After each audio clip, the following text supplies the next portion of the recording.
All right, I think we're going to get started. Hopefully, you all can hear us.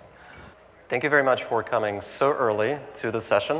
Day and I are very excited to share this work with you, discuss a new synthetic personas dataset that we have developed and how you may want to use it in improving your AI models. And so here's a quick look at the agenda. We'll briefly touch on what personas are.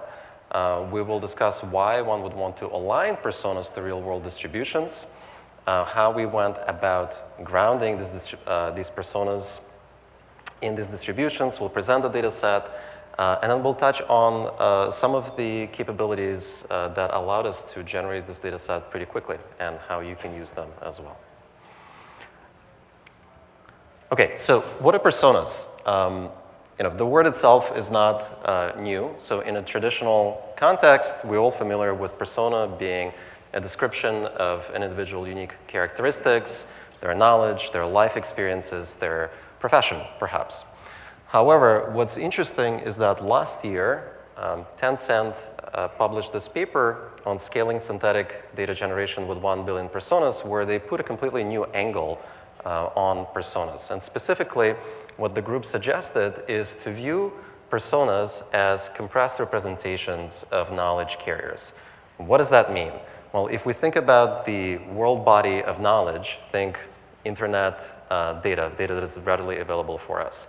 If you look at a specific article, you may say, well, you know what, this specific piece of data is very much applicable to a specific persona. It could be that that persona wrote that article, created that data. It might be that they read it. It might be that they're really interested. Maybe it's their hobby.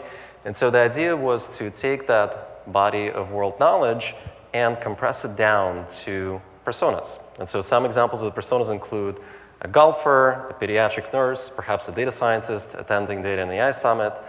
And what Tencent has done is published a persona hub with many such personas generated. And the idea then is to use these personas to really inject them and decompress that knowledge at generation time.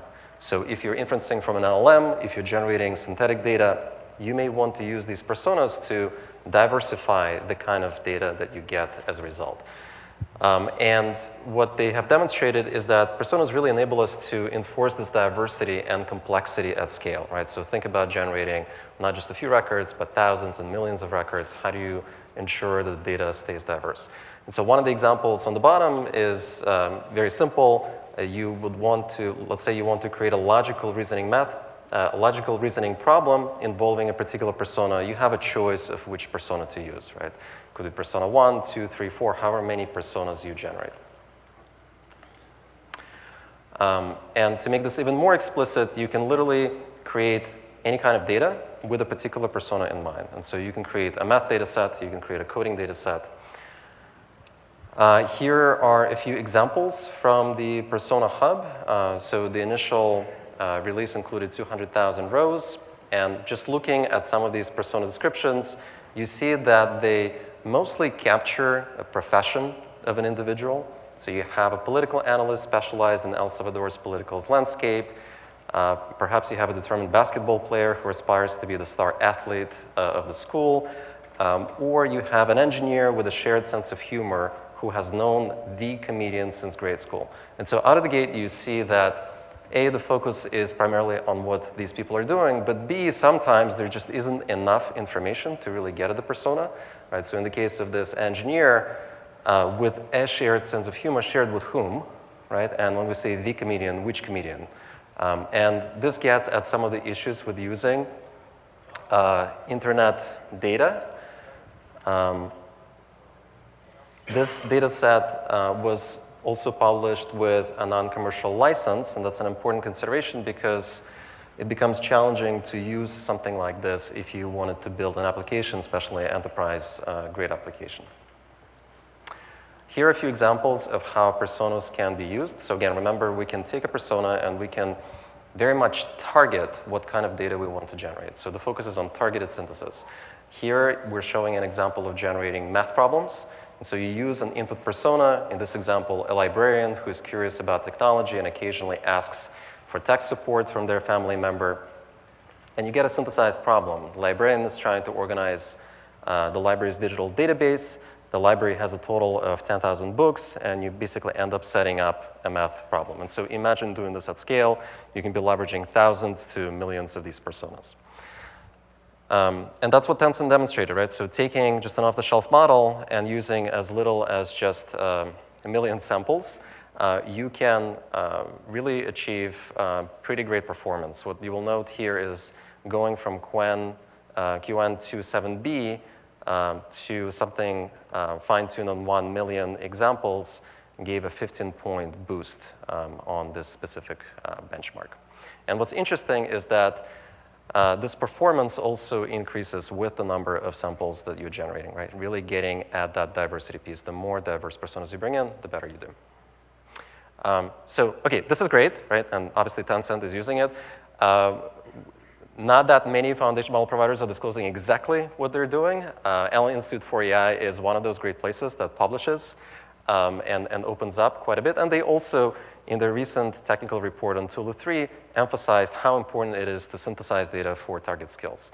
And there's the section 3.1.2 where they say that, correctly point out that generating diverse and high-quality data at scale is quite non-trivial. As LLMs are susceptible to falling into repetitive modes or patterns, right? And we all have seen this. If you just interact with an LLM, you see how it often produces data that is very similar. And so they conditioned on the personas dataset from Persona Hub to generate prompts targeting specific skills such as instruction following, math, and code. And so in the paper, they link to these datasets. These are also published on Hugging Face, and you can see they're very specifically targeted towards math, towards code. Really, the world is your oyster as to what you can do with this. Real quick, just to emphasize how big of a portion of the overall dataset this is, what we're showing here is the number of samples as a function of number of tokens in sample on the log scale. And so you see this nice distribution. Keep in mind, it's log scale on the bottom. On the bottom, we're showing number of tokens per sample, right? And again, think, for example, long context, right? You would want to target synthetic data generation to produce something of long context. You also want it to be diverse. And so what I'm highlighting here is, in blue, this is the persona math portion. This is the coding portion. This is another math-focused data set. And so it's really a really sizable part of the overall mix. And so all of this is great. We're using this. Why in the world would we want to align personas to real-world distributions? And really the answer is that internet data is not really the data that you want for your transformers. So this is a message that Andrei Karpathy and others have been repeating often recently. Why is that? Well, because internet data is not really well set up, and it's often low quality. But in this particular instance, the statement applies to personas themselves, right? We're trying to use personas to diversify the data, but personas themselves are generated using the very LLM we're trying to improve, right? Because we're taking publicly available data, and we're trying to extract personas from that. And so how do you make sure that there's actual diversity in there? Furthermore, when working with web text data, the challenge is that the articles, the data you're interacting with, ends up being pretty biased, right? It's pretty biased towards the types of people represented in that data. And so the data that's usually available on the internet tends to focus on working professional, people who are most active on the internet, and covering a pretty narrow age range. In another data set published by Hugging Face, Find Personas, the authors specifically call this out, that there is a very strong bias towards personas in the education and scientific domain, right? And so what happens if your application needs to cover other domains? And so here are just a few examples. If you wanted to enhance text-to-speech models and you wanted to touch on a specific demographic of the population, or you wanted to improve customer support chatbots, or you wanted to customize your enterprise application towards the specific domain and vertical you're operating in, right? Well, then you're kind of out of luck because there is no way for you to really get at these personas. And so how can we capture a more realistic, diverse persona distribution than what is available from web text data? And so with that, I'll hand it over to Dane, who will explain how we've done it. Thanks, Yev. So yeah, that leads us into some of the methods that we actually use to generate this persona data set. And the first was census data and probabilistic graphical models. So the core idea here is that we can turn the rich statistics available from census data, and in our case, we specifically focused to start on the US Census, into a generative model of a subset of American demographic details, and then we're gonna use that to seed personas. So that's going to allow us to generate personas that better represent the diversity of the target population, in this case, the United States. So, very quick refresher, what are probabilistic graphical models? Hopefully that's maybe ringing a bell. These describe a network of variables with correlated states that are defined by joint probability distributions. And when that network happens to form a directed acyclic graph or a DAG, we can use a method called ancestral sampling to sample realistic combinations of variables. So just to ground this, in our particular case, we always start with a zip code.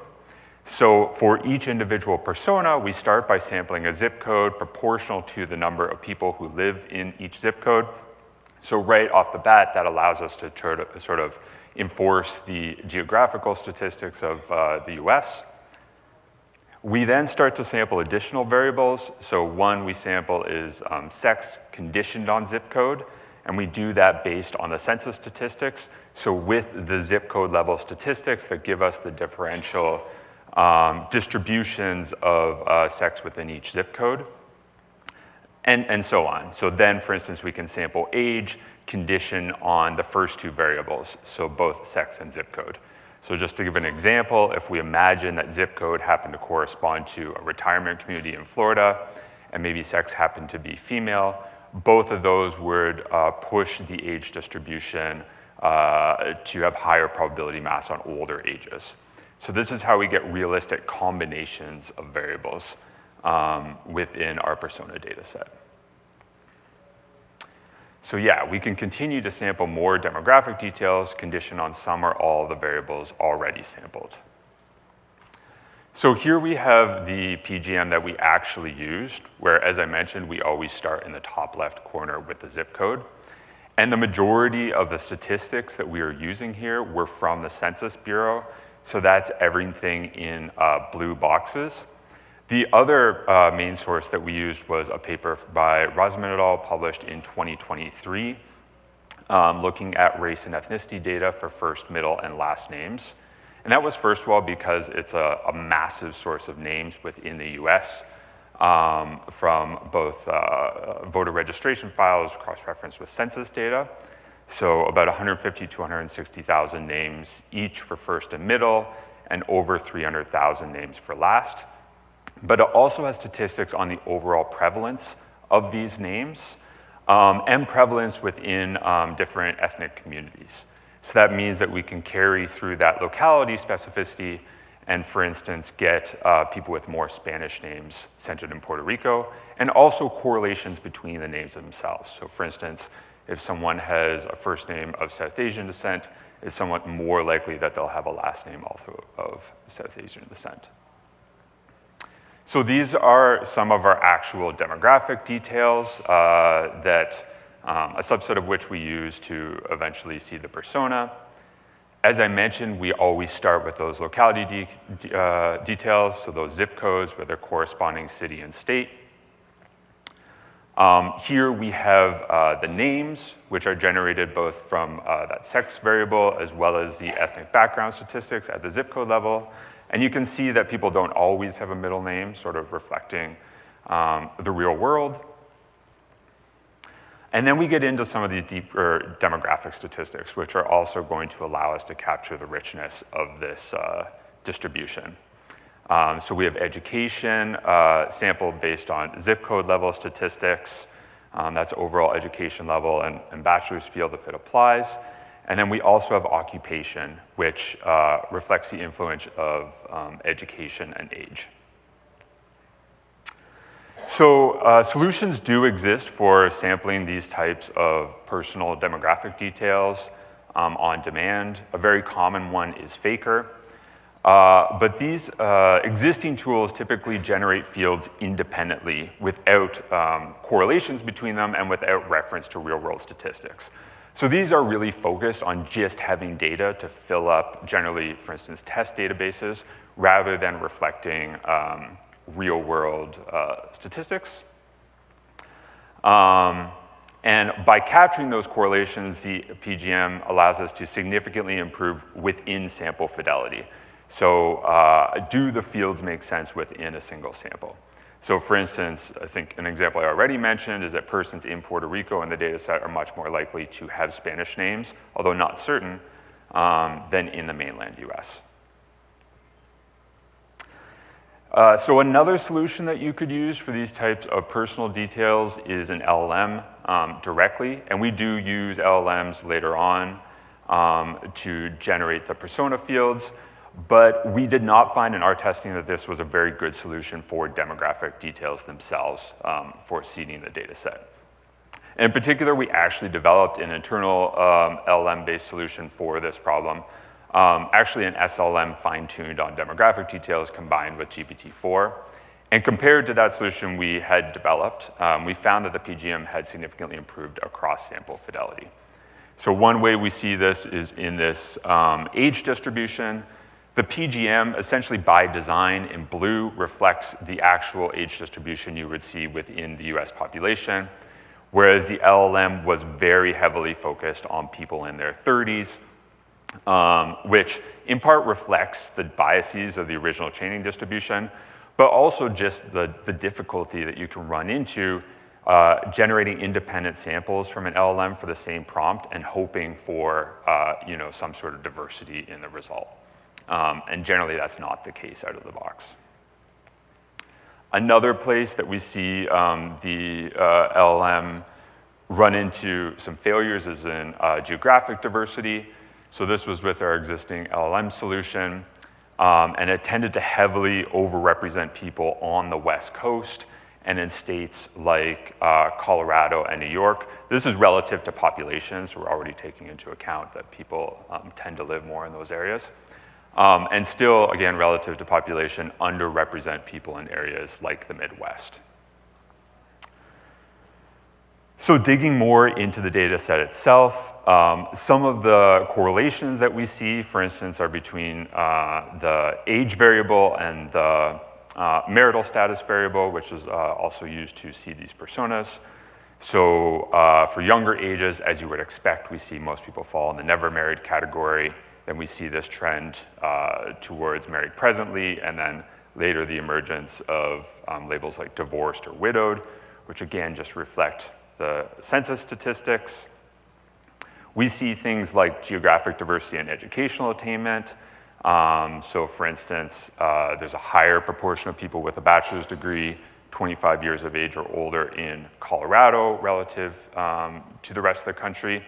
Again, directly pulling from those census statistics.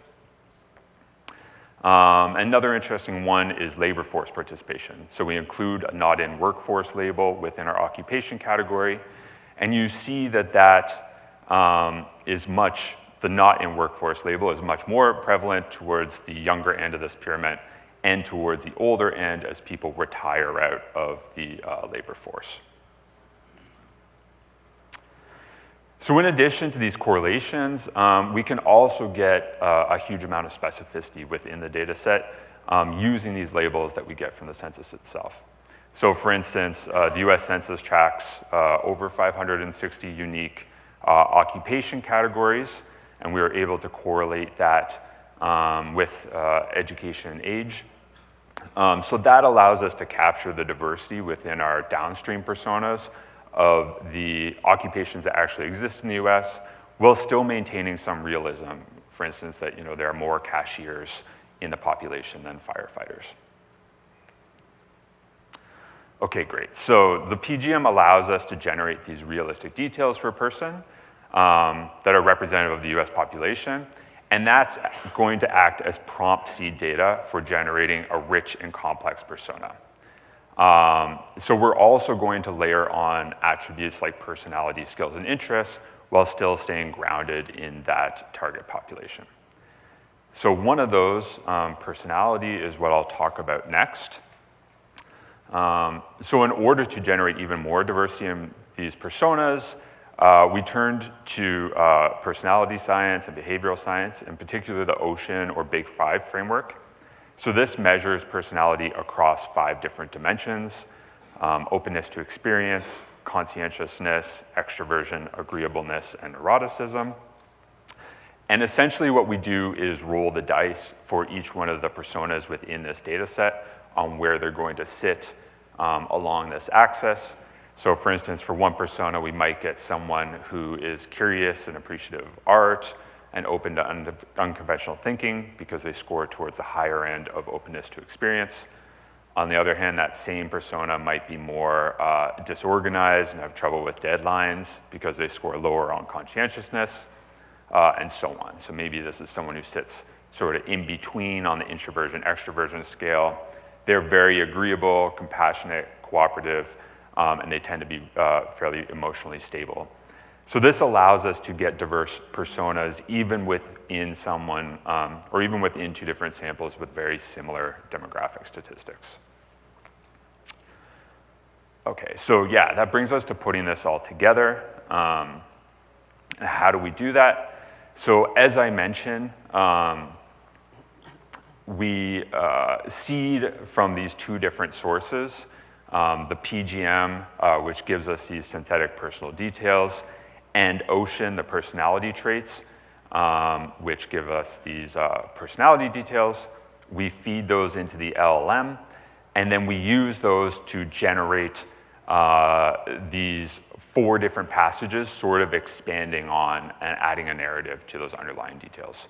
So the 4 different passages we generate as an in-between deliverable is cultural background, skills and expertise, goals and ambitions, and hobbies and interests.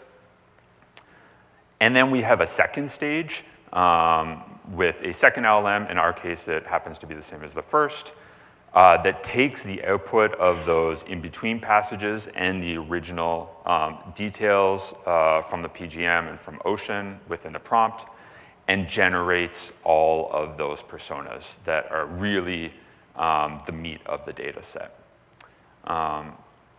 So with that, I think I'll turn back to Yev to talk about the actual personas.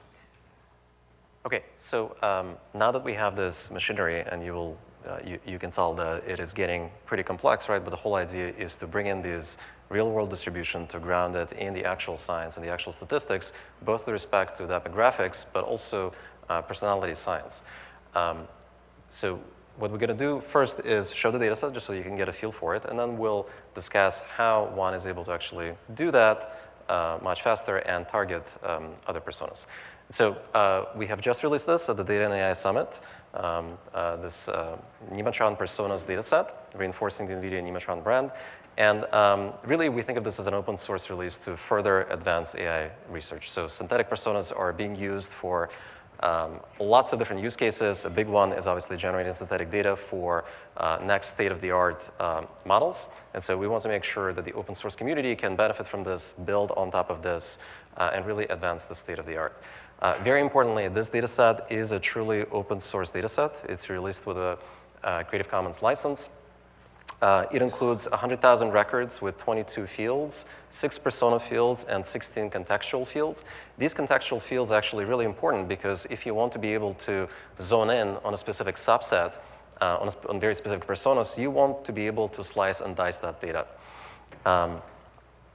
As I mentioned, comes with a true open source license. There are no Llama or other proprietary fibers in there. It's using a fully Apache 2 solution to generate this. The data set has 54 million tokens. Roughly half of that is just persona tokens. The rest of it is spent on the contextual fields. It includes very comprehensive coverage across demographic, geographic, and personality traits distributions that we discussed just now. Over 560 distinct occupations presented in this data, all of them grounded in real-world distributions, and as Dane mentioned, down to the zip code, right? Because it's incredible the kind of data, publicly available data we actually have, but most LLMs today are actually not leveraging that data, right? So when you think about macro diversity and that sample fidelity, it becomes really challenging to generate data that is diverse and complex. We're also covering 50 states, as well as Puerto Rico and Virgin Islands. And really importantly, there's a big coverage of typically underrepresented groups along multiple axes. So think age, typically the elder population is not represented in the data that you can find online. Same with rural personas or anything regarding education and occupation. And so real quick, this is the schema. And so you can see we have 100,000 records. Some of the fields are missing very deliberately. For example, bachelor's field is not available for everybody. Also, not everybody goes to college, right? And so this really speaks to representing what's happening in the US. Over 9,000 different cities are represented, over 18,000 different localities. And to really reinforce the overall approach, all of these fields have really complex interdependencies, right? They're really rich patterns represented. These are not just independently sampled fields.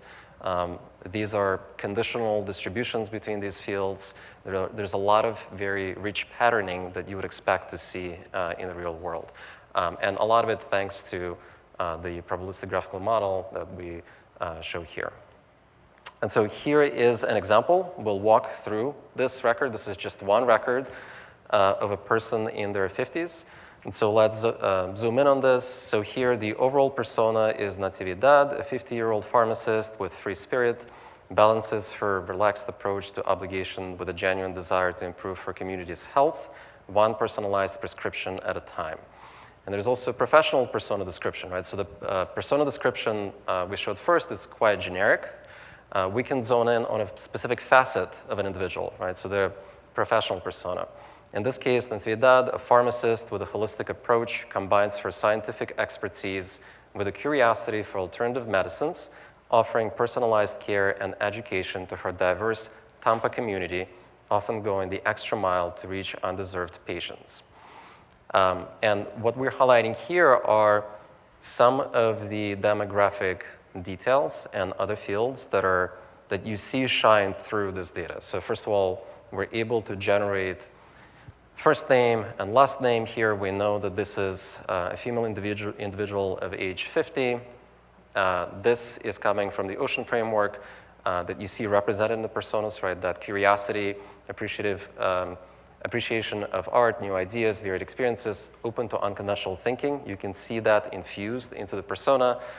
You can see the occupation that was generated, like specifically for that locale, for that zip code, because we're talking about a pharmacist who went to school, obviously, to become a pharmacist, right? So there is a lot underpinning that persona. And then in terms of skills and expertise, we have a pharmacist who has a strong scientific background with expertise in pharmacology, pharmaceutical care, and patient counseling. Her openness to new ideas, right? So you see the Ocean framework come through as well. Led her to explore complementary therapies and alternative medicines, making her knowledgeable in areas often overlooked by traditional pharmacists. She is also skilled in Spanish, a result of her upbringing and her commitment to serving Tampa's diverse community. And so you can see sort of this tapestry within the data, how intricately intertwined it is, continuing to other slices of an individual, right? Because it's not just the profession that is important to us in our lives. We can generate a sports persona, an arts persona. For the sports persona case, again, Tampa native cheers for the Lightning during hockey season. If you look it up, it is geographically accurate, but her true athletic passion lies in the early morning yoga, finding balance and resilience on her mat, just as she does in her life. So again, you see the Ocean framework coming through. With respect to the arts, an artist at heart finds inspiration in the works of Peruvian painter Fernando de Chislo and American photographer Annie Leibovitz, blending their influences into her own expressive art and photography. Where is this coming from? Well, Tampa native, right? So obviously local sports teams, but also cultural background, right? This was one of the things we generated before generating personas. Born and raised in Peru, her cultural background is deeply rooted in the vibrant heritage. She is proud of her indigenous ancestry and incorporates traditional Peruvian beliefs and customs into her life. Her open-mindedness allows her to appreciate and blend these influences with her American experiences, creating a unique cultural identity. She loves sharing her culture through food, stories, and art. And here's the one that touches on the arts inclinations. Her curiosity and appreciation for art led her to explore various artistic pursuits. She enjoys painting in her free time, often incorporating Peruvian motifs, right? So you see that the Peruvian background is injected into this. She's also interested in photography, and that ends up in informing the arts persona, capturing the vibrant colors and textures of her surroundings. So again, this is just a randomly selected record where you can see all of these intricate details ultimately informing the persona. To wrap this up, you could basically do pretty much anything you want with this, right? These are just examples of the kinds of personas we're able to generate. You can zone in on a travel persona, a culinary persona, and what's remarkable is just the degree of specificity you get with this once you're able to ground an LLM in this high quality data. And again, just to contrast this with the other approaches, this is most likely data that this LLM has never seen, and it's also presented in a format that is amenable to this, right? So you can't just take census data, shove it into an LLM, and expect to generate data like this. And again, emphasizing what Karpathy has been stating for a while, that internet data is really not the data you need for your transformer.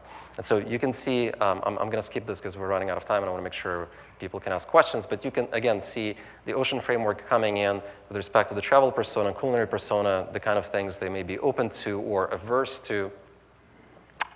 Same thing with conscientiousness and cultural background.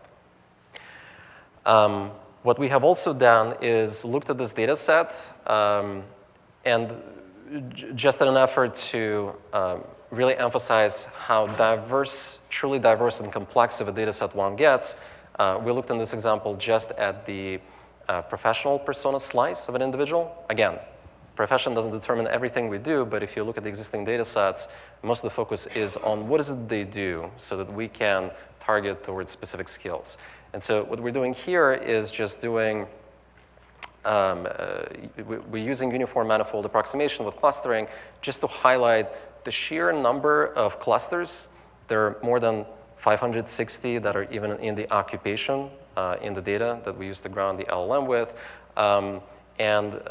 It's really incredible to see this level of diversity just in one specific persona. And so you see a retired STEM educator with people of similar background close to her, a community center volunteer, a seasoned nurse, a dedicated physician, a customer service representative, a mechanical engineer, a retail employee. And so again, what's really interesting about this is that it is extremely complex, and it also reflects the diversity that we expect to see in the population. Okay, the overall approach that we discussed was incredibly complex, incredibly compound. But generating this data doesn't need to be that complicated, and this is really where the NVIDIA NeMo framework comes in. And so what is NVIDIA NeMo? It's an enterprise platform for end-to-end generative AI development. It's an enterprise-grade platform that comes with many modular microservices. It's deployable with standard APIs, comes with security, stability, and scalability, and most importantly, it lets you create these data flywheels, including the one we're discussing just now. So you can literally go from data preparation to training, customization, to deploying your generative AI solutions. Here's an example of a data flywheel. If you're in the enterprise, you can get going with enterprise data. Maybe, just maybe, you would want to generate synthetic data and leverage other services to develop your custom model. And so with respect to the synthetic data generation, we have several new capabilities coming soon, Data Designer and NeMo Safe Synthetics. And I just really wanted to quickly touch on NeMo. And so, on the Data Designer. This is Gretel Data Designer, now part of NVIDIA. And it's really a compound AI system approach to synthetic data generation, right? So again, going back to what we presented, we weren't working just with one model, and we weren't working just with an LLM. We were working with PGMs, and there's a very intricate interplay. And so we set out to build this compound AI system. For those not familiar with what a compound AI system is, it's something that was introduced by the Berkeley Artificial Intelligence research, and the definition is that it's a system that tackles AI tasks using multiple components, including multiple calls to models, retrievers, or external tools. And what we're showing on the right is a very quick graphical representation. The idea is that you're not using just a single LLM, right? To generate synthetic data, you use a compound AI system. And the reason to do that is because if anyone tried to generate synthetic data, they know that doing so involves so much more than just hitting an LLM, right? There is often quite a bit of pre-processing, post-processing, data seeding, right? You have to handle diversity that we discussed in this talk. You may want to validate data, introduce execution of data if you're generating code, for example. And so what a compound AI system lets you do is really leverage the best tool for the job and make sure that all the models play well together to give you the highest quality possible. And with that comes a differentiated and future-proof approach, because essentially it doesn't matter what the latest state-of-the-art model is, because you're always able to generate higher quality. And so this is exactly what we use to generate this data set. So you can think of this diagram we showed before as being completely abstracted away behind Data Designer. And so this is the really cool part, that Data Designer really enables us to very quickly iterate on the data, prototype it, see it, and make progress very quickly. So it's a multi-stage compound AI approach that we presented, but in Data Designer, this would look very simple. We would simply say, hey, I would like to sample persons in the range from 18 to 114. 114 is the oldest age in the US, and you can very quickly add. You could say, I would like to add a first name. I would like to add age, perhaps. You can define what kind of personas you would like. In this case, a traditional persona and a professional persona. And you can make the PGM that is running under the hood doing all of this for you, that's supporting the sampling with persona sampling. You can then inject all of these demographic details using Jinja syntax in this case in the personas column on the bottom, where we say, based on the following profile of an individual, where you provide name, sex, age, marital status, generate self-contained persona descriptions that capture how persona attributes and profile can combine to create a unique individual's perspective and approach to various facets of life. And so this incredible amount of complexity that we discussed can now be done in less than 50 lines of code. And the best part is that now that we have released this data set, you can actually do it even faster, because these personas are now available to you via Data Designer. And so you could literally say, hey, I would like to get a professional persona. And so really, this becomes a very different way of interacting and building with data and really designing data. So it's really in the name, Data Designer. And so with that, we'll conclude the talk. And if we have a few minutes, go to questions. And so the conclusion is that persona data sets are already contributing to improved model performance. But at the moment, they very much lack diversity and real-world grounding. And what Nematron Personas dataset does is that, A, it allows people to really explore freely, because it's a truly open source release. But it's also grounded in real-world demographic statistics sourced from the US Census. And so it brings that real-world diversity and complexity and patterns that we expect to see. And it's built directly into the NeMo ecosystem. All right, I'm going to skip lessons learned. Yeah, thank you. With that, we'll take a few questions.